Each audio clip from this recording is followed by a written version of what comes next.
لطیفہ سنانے میں کتنا جھوٹ بول سکتے ہیں؟ ایک شخص لوگوں کو ہنسانے کے لیے ایسا واقعہ بیان کرتا ہے جس کی کوئی حقیقت نہیں ہوتی، یعنی لطیفہ وغیرہ، تو کیا اسے جھوٹ بولنے کا گناہ ہوگا؟ معاویہ خان، کراچی سے۔ دیکھیں، نبی صلی اللہ علیہ وسلم نے فرمایا کہ حدیث کا مفہوم ہے کہ انسان کے جھوٹا ہونے کے لیے، یعنی انسان کے کمال کے لیے یہ ضروری ہے کہ وہ جھوٹ بولنا چھوڑ دے، اگرچہ مذاق میں ہی کیوں نہ ہو۔ پورے الفاظ کا میں کچھ مفہوم آپ کے سامنے پیش کر رہا ہوں، یعنی نبی صلی اللہ علیہ وسلم نے مذاق میں بھی جھوٹ بولنے کو ناپسند کیا ہے اور اس کو غلط قرار دیا ہے کہ مذاق میں بھی آپ جھوٹ نہ بولیں۔ لیکن خوب سمجھ لیں، اس سے وہ جھوٹ مراد ہے جس میں آپ تو بول رہے ہوں جھوٹ لیکن لوگ اس کو سچ سمجھ رہے ہوں، یعنی آپ صرف لوگوں کو ہنسانے کے لیے ایسی چیز کہانی گھڑتے ہیں جس کا حقیقت میں کوئی وجود نہیں اور لوگ اس کو سچا سمجھ رہے ہوتے ہیں۔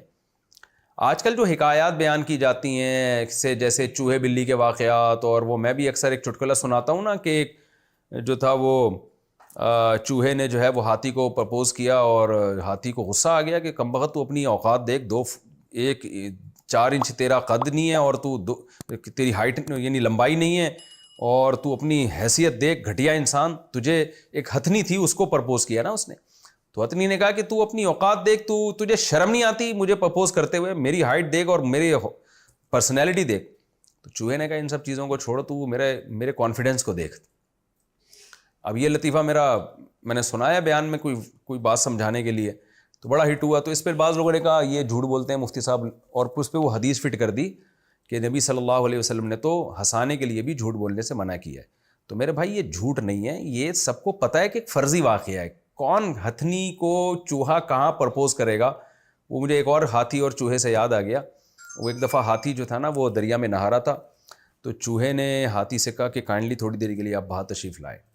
ہاتھی کو غصہ آیا، ہاتھی نے کہا میں دریا میں نہاتے ہوئے میرے لیے باہر نکلنا آسان نہیں ہے، بہت ٹینشن ہوتی ہے مجھے، میں باہر نکلوں گا اس کے بعد اندر جاؤں گا، بہت مسئلہ ہے، تجھے جو بھی کام ہے یہیں سے بتا دے۔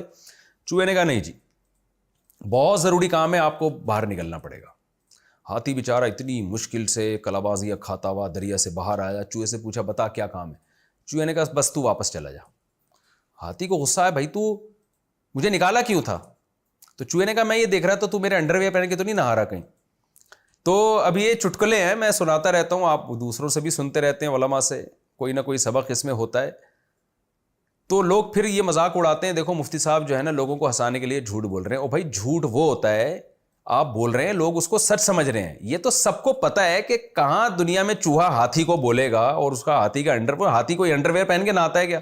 یہ جو حکایتیں ہوتی ہیں نا یہ جھوٹ کے زمرے میں نہیں آتی، یہ ویسے ہی ایک سبق کے لیے کوئی نہ کوئی اس میں واقعہ سبق مضمر ہوتا ہے، تو یہ سب چیزیں سکھانے کے لیے۔ تو اسلاف سے اس طرح کی بہت سی چیزیں چلتی چلی آ رہی ہیں، تو وہ ایک دوسرے کو سنایا کرتے تھے ایسی فرضی چیزیں حکایات کے طور پر، اور سب کو پتہ ہوتا تھا کہ یہ ویسے ہی ایک فرضی چیز ہے، تو یہ وہ ان جھوٹ میں داخل نہیں ہے جس کا حدیث میں تذکرہ ہے۔